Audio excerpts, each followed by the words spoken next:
Hello students, welcome back to cos logs.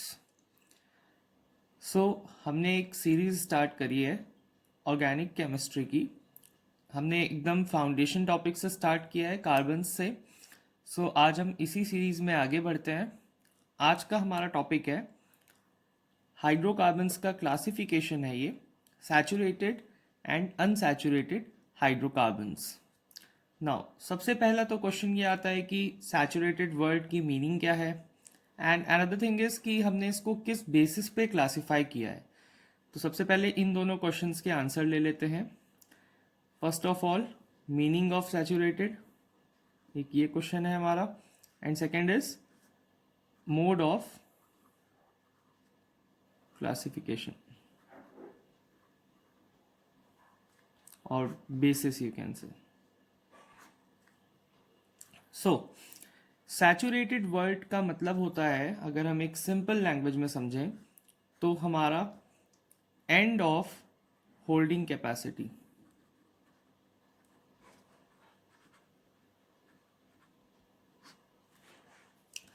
जैसे एक example से समझ लेते हैं कि किसी स्टूडेंट की मान लीजिए 10 क्वेश्चन आंसर्स को लर्न करने की कैपेसिटी है एक डे में। तो जिस मोमेंट पे उसके 10 क्वेश्चन आंसर्स कंप्लीट हो जाएंगे, तो वो उस पर्टिकुलर डे के लिए सैचुरेट हो जाएगा। मतलब कि अब वो और फर्दर कंटेंट होल्ड नहीं कर सकता है या और क्वेश्चन आंसर्स होल्ड नहीं कर सकता है।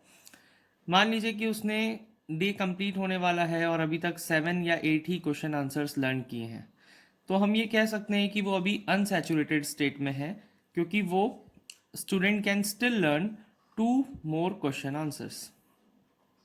सो जब तक हमारी होल्डिंग कैपेसिटी का एंड नहीं हो जाता है, तब तक we stay unsaturated, and as soon as it ends, मतलब हम अपनी लिमिट रीच कर लेते हैं, तो we become saturated. Now saturated और अनसैचुरेटेड को अब हाइड्रोकार्बन्स में समझ लेते हैं कैसे होता है। सैचुरेटेड मीन्स, जैसा कि हमें पता है, कार्बन की कार्बन की होल्डिंग कैपेसिटी 4 की है, मतलब कार्बन टेट्रावैलेंट है। अगर हम एक सिंगल कार्बन बनाते हैं तो वो कुछ इस टाइप का है। नाउ सबसे पहले तो सैचुरेटेड में हमें एक चीज़ का ध्यान रखना होगा कि कार्बन और कार्बन के बीच में सिंगल बॉन्ड्स ही मिलेंगे हमें। Carbon carbon single bonds will always be saturated. That is your alkanes. The name for it is alkanes. इसका एक एग्जाम्पल देख लेते हैं। जैसे हमने 2 कार्बन एटम लिए, सिंगल बॉन्ड्स हैं, तो इसमें हमें 6 हाइड्रोजन से इसकी वैलेंसी को सेटिस्फाई कराना पड़ेगा। नाउ इसका फॉर्मूला क्या बन गया? C2H6। इसी फैमिली का एक बेसिक ऑर्गेनिक कंपाउंड है CH4। देन इसमें आप और आगे बढ़ते जाएंगे, जैसे हमने एक और एग्जांपल लिया 3 कार्बन का, तो उसमें what will happen, we need to have 8 number of hydrogens. So इसमें क्या बना? C3H8। सो इन दोनों तीनों कंपाउंड्स के हेल्प से, या फिर अगर हम और भी कंपाउंड्स देखें इसमें आगे, हमें इसके जनरल फॉर्मूला पे पहुंच सकते हैं, और वो है CnH2n+2, जहाँ पे n एक नेचुरल नंबर है। तो अब जैसे मान लीजिए मैंने सबसे पहले फर्स्ट बनाने की कोशिश करी, तो मैं n की जगह क्या डालूंगा? 1। तो अगर n की जगह 1 है तो ये कितना हो जाएगा? This will be 4। तो CH4 इसका पहला मेरे पास कंपाउंड आ जाएगा। अब मैंने n की जगह 2 डाला, तो what will happen, I will get C2H6, because ये 6 हो रहा है और ये 2 हो रहा है। आप एल्केन्स फैमिली के ऑर्गेनिक कंपाउंड को इस पर्टिकुलर फॉर्मूला से रिप्रेजेंट कर सकते हैं, and you will get each and every member of alkenes. Now अब नेक्स्ट आता है हम लोगों का, सैचुरेटेड के बाद we reach to unsaturated. Unsaturated में we have 2 different possibilities. First one is your carbon carbon double bond, and another one is carbon carbon triple bond. Okay, now this one you call alkenes. and this one you call alkynes. So next is our alkenes. Alkenes में there will be double bond between two carbon atoms. तो आप इसको ही एक identification mark बना के चलेंगे.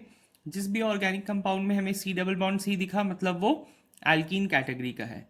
अब हम ड्रॉ करते हैं इस पर्टिकुलर ग्रुप का सबसे basic organic compound C double bond C. अब जैसा कि हमें पता है कार्बन टेट्रावैलेंट है मतलब उसके अराउंड 4 वैलेंसीज रहेंगी. तो 2 ऑलरेडी हैं तो रिमेनिंग 2 के लिए हमने 2 हाइड्रोजन ईच साइड पे लगा दिया. इससे हमारा फॉर्मूला बन गया बेसिक एल्कीन का, दैट इज C2H4. एक और ड्रॉ कर लेते हैं. Now this time 3 carbons. ये हमने इसका एक आइडेंटिफिकेशन मार्क के लिए डबल बॉन्ड ले लिया. Then other is single. Now अब इस पे 2 वैलेंसीज ऑलरेडी सेटिस्फाइड हैं तो 2 हाइड्रोजन. इस कार्बन की बात करें तो 1 2 3 सेटिस्फाइड है तो एक ही हाइड्रोजन आएगा. इस कार्बन की सिंगल सेटिस्फाइड है तो 3 hydrogen. So in all we got 6 hydrogen. अब यहाँ पे हम ध्यान दें तो ट्वाइस होता जा रहा है नंबर. कार्बन और हाइड्रोजन में क्या रिलेशन है? 2 है तो 4, 3 है तो 6. तो इसका जनरल फॉर्मूला क्या बन गया? CnH2n.